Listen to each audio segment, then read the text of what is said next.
doing today, Dallas Mavericks fans, MFFLs, Mavs Nation all around?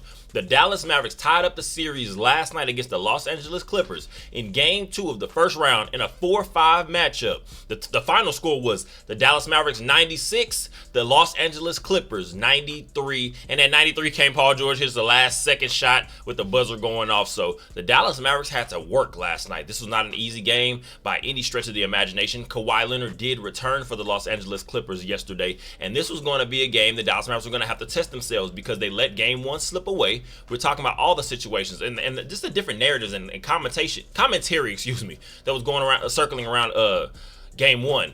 Of course, there's going to be no Kawhi Leonard. Can James Harden continue to carry the load a little bit for this team? In the absence of that, can Paul George step up? What are the other guys? Norman Powell, the Terrence Manns, the Zubaks. What are these guys going to be able to, the Coffees? What are these guys going to be able to continue to add and help add to the Los Angeles Clippers equation? Russell Westbrook off the bench, obviously, the energy that he brings. But yesterday, the Dallas Mavericks took care of business. Again, it was a battle. Let's be clear. It felt like one of those old mid-90s, late 90s, early to mid-2000s, just playoff brawls where it was going to be physicality and guys are going to have to test themselves and show whoever's going to be the last man standing when that final buzzer goes off. Last night it was the Dallas Mavericks.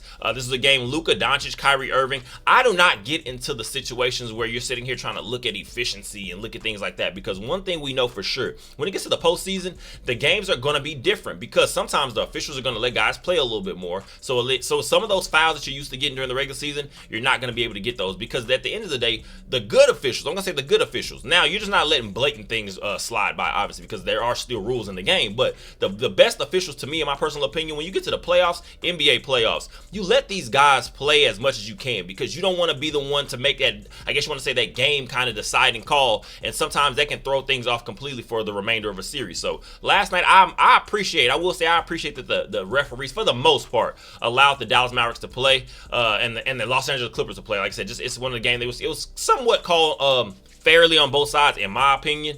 But at the end of the day, the Dallas Mavericks took care of business. Luka Doncic with 32 points, I believe, six assists, 9 rebounds, something like that. This is a game where I believe it was 11 of 26 on field goals, somewhere around that barometer. But at the end of the day, like I said, when I get to the postseason, I want to see my superstars completely just empty the clip, let it go, let it all hang out, because you cannot sit here and just pretty much be on the situation. I guess you want to say just having the mindset that we're going to continue to just kind of beat ourselves and bang our heads against the wall, because sometimes what we have seen, I guess you want to say, in these first two games, PJ Washington stepped up last night with 18 points, and he played great defense. I will give him lots of credit for that. Derrick Jones Jr. ends up with 10 points, played some also solid defense. We're talking about these. That's what their biggest contributions are going to be to this team going forward. Josh Green as well. I don't believe he scored double digits, but he did come off the bench and played with just lots of energy. Some of those, and there were a couple possessions you saw Josh Green was very implemental in getting us a couple extra possessions, especially in the final stretch, the major stretches of the game in the second half. So we're going to see what the Dallas Mavericks are made of. When we're going to look into, I guess, going into Game 3, which is going to be very good. The Dallas Mavericks have off until Friday, because you have to get some guys back, I guess you want to say, as healthy as they can be, if they're even going to be available. Tim Hardaway Jr., unfortunately, last night sprains his ankle. To me, we could talk about Tim Hardaway Jr., what he doesn't give, what he doesn't bring, the consistency on offense we'd like to see sometimes. But he is another guy that can stretch the court, and that's going to be a major blow if he's not able to go in Game 3, on Friday. I'm going to assume he's probably not going to play. Josh Green is going to be eating up a little bit of those minutes. And also a guy like Maxi Kleber, I will talk about that real quick. Maxi Kleber played some great defense, and he was just one of those guys, if you're watching the game, I believe he was 6.6 rebounds last night, but that's not where everything calls for. If you're watching Maxi Kleber last night, I get onto him sometimes because it's the inconsistency. Sometimes, especially during the regular season stretches, we start to get back on the Maxi Kleber ride and the boat and his ship, because when you watch him sometimes, he does make some impactful plays, but then you'll have some stretches of the season where Maxi Kleber is not really doing anything much. He's not really contributing offensively. He's not doing well defensively at certain points. But when you're getting very good, impactful role player Maxi Kleber, and last night he was very much so needed, I will add that in, because Daniel Gafford, again, just a terrible game. To start off, I believe he ends up with, in about 9 minutes, I believe he plays something like that, about 6 to 9 minutes, something like that. What was it, about 3 points? Nothing that he was really contributing, because I'm going to say it seems Daniel Gafford is just not comfortable.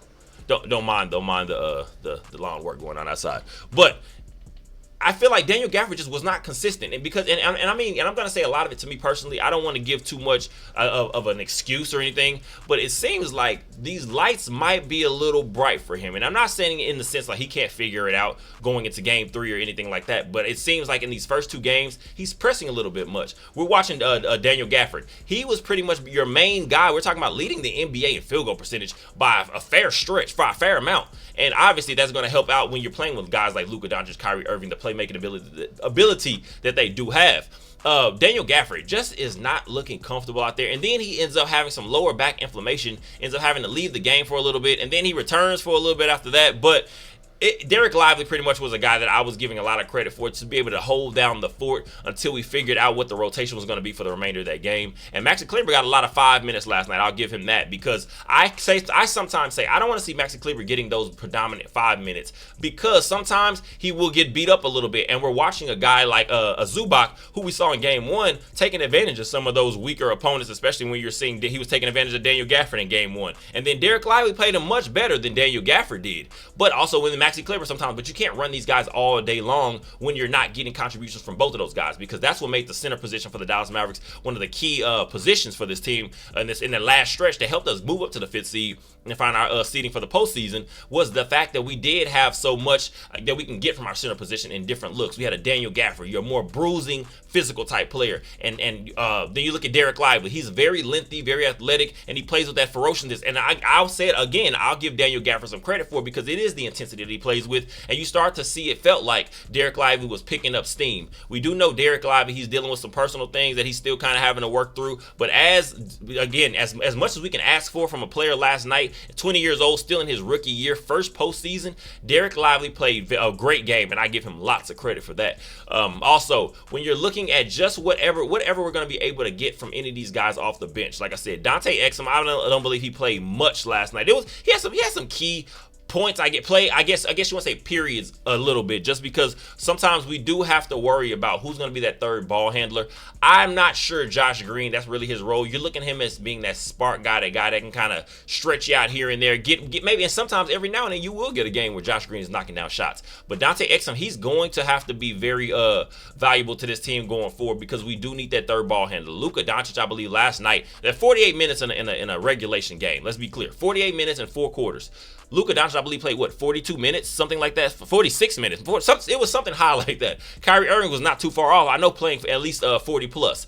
And this is a game where you're looking at Kyrie Irving, Luka Doncic. They had to take over and be just those leaders that we needed them to be. And I'm gonna say, especially in that second quarter, third quarter, we're going in there, we needed Kyrie Irving to kind of ramp up a little bit, because one thing you've seen from the Clippers, and they're not hiding it at all, I was kind of feeling like maybe sometimes when you're going to add a guy back in like Kawhi Leonard, although his knees are not what they used to be, and I'm sure where he even wants them to be, and he's trying to tough it out for his team, you're looking at the same situation as saying that kind of adds a different look that you can throw at a Kyrie, you could throw at a Luka Doncic here and there. But I will give Luka Doncic lots of credit for being able to take advantage of some of these situations later on. Again, I'm not worried about the efficiency, because in the postseason, that stuff doesn't matter. You're game planning. You're being more game planned. There's a difference between the Clippers playing you one game, and then again, you're going to be facing off another team in the very next night or the night after that. So you're not really just being able to key in on every little thing. But when you're able to have a guy like Ty Lue and that coaching staff that they have with the Clippers, they're keying in on Luka Doncic and Kyrie Irving and trying to get the ball out of their hands as much as possible,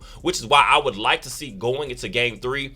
Obviously, we're going to say the pick and roll game is very useful for the Dallas Mavericks. We use that very much. We use it a whole lot, but going to game 3, I want to see us, if we're going to be more, and I don't want to say ISO, because I do want to see ball movement. You have got to keep guys on their toes. At the end of the day, we have seen sometimes we're looking at guys that are used to shooting threes for this team. Let's go back to even a couple years ago, the Dallas Mavericks Western Conference Finals run. You looked at Reggie Bullock, you looked at Dorian Finney-Smith, and these were some guys that you were going to say they're not the best in the world, but what they were was hardworking, and they were guys that could knock down some threes, especially when they got hot. One thing we have seen, PJ Washington, although he's a more doer I guess you want to say dual threat. He's a very complex type player. He can do a little bit more than a guy like Dorian Finney-Smith or Reggie Bullock. Derrick Jones Jr. can do a little bit more. We're talking about giving you something, whether it's cutting to the basket and being one of those consistent guys and play lockdown, ferocious defense on the perimeter. But they are not guys that I trust to just knock down jumpers consistently. We've seen PJ Washington do it pretty well. I believe last night he was 5 of 10 on field goals. He knocked down a couple threes, especially later on in that fourth quarter, that we needed some big shots. That third, fourth quarter, whatever that stretch was. I remember PJ Washington. He's starting to, I guess, implement himself a little bit more. He ends up with 18 points and was it 6 rebounds, something like that. But again, he's playing great defense overall. So the Dallas Mavericks are going to have to continue this going into Game 3 because you know the Clippers are gonna be upset with themselves because they did steal Game 1, and I'm saying steal Game 1. The Dallas Mavericks, like I said last night, it still wasn't the prettiest game because I think we scored less points than we did in Game 1, and that was only putting up 30 in the first half. But last night was just a tough drag out fight, and I was glad to see the Dallas Mavericks come out on top of it already, obviously because it was a win. But just the fact that you saw them, they took as much as they gave, and it was one of those that they came out on top in the very end. So the Dallas Mavericks are going to have to continue to keep this momentum rolling in Game 3 on Friday. Back at the AAC, they will be back at home. So we'll see exactly what this team actually has when it comes to being able to have that mental fortitude to continue to ride that wave of momentum that they kind of picked up a little bit in Game 2 on national TV under the bright lights. And a quick correction on just the stats from last night. Luka Doncic in 46 minutes had 32 points, 9 assists, 6 rebounds. He did have a steal. He also had a block. And he played great defense last night. We could talk about that for a second. Luka Doncic played great defense last night. Of course, it always gets talked about. Luka Doncic, he has slow feet. He can't move very well. But one thing you saw last night was he was engaged as much as he could be. And that's talking about a guy that's having to carry so much on the offensive end for a team that is void of so many. I'm talking about just versatile scorers that can just get it on their own consistently. We have guys that can get a bucket outside of Kyrie and Luka, but we need guys that are going to be able to do it consistently. I don't want to jump ahead of ourselves, but if the Mavericks are going to try to, I guess you want to say, build this thing into something that can be consistent and sustainable year after year for at least the next five-year stretch, you're going to have to bring in another guy that can also complement a Luka Doncic and a Kyrie Irving and can be a consistent scorer. Because PJ Washington, I still feel he has a lot to grow in his game, but this is a guy that you're going to have to say, PJ Washington has a lot to work on, and I'm sure he knows it himself, but at the end of the day, we just need guys that are going to be able to get buckets because at the end of the day, also, what is the final I guess the biggest thing in the game of basketball? Who has the most points at the end of the game? So if you have so many guys that can be versatile, that allows a guy like PJ Washington, if we're able to bring a guy like Derrick Jones Jr. back, that's going to allow that versatility. So now they can just expend even more on the defensive end. And so going to last night, Kyrie Irving ends up, I believe, 3 steals last night, but 23 points. I believe he has 5 or 6 rebounds. This was a guy where you watch Kyrie Irving, it was just a leadership. Those were some of the things. 8 of 18 on field goals. It wasn't anything that you were going to sit here and just say it was the best Kyrie Irving game ever, but it showed that he is a veteran presence on that team because Luka Doncic, we know what he is as a player, and he started to improve somewhat as a leader, but last night you kind of see Luka getting very fiery with the guys a little bit, which you can't really blame him. It's the postseason, but sometimes you need that calming and cooling presence that a Kyrie Irving brings exactly to this team. And also in those 9 minutes I spoke about with Daniel Gafford, he ends up with 0 points. So this was, again, it was a game I'm sure Daniel Gafford would completely like to write off, and we'll see exactly how his back is feeling these next coming days because, again, the game is going to be on Friday, and we need as much depth, especially at that center position, because you know the Clippers are going to try to key back in on maybe a Zubac matchup and see what exactly, if he can kind of force any foul trouble for some of these guys early on in the game and force the Mavericks' hand a little bit to change some of our, change a little bit of our rotation.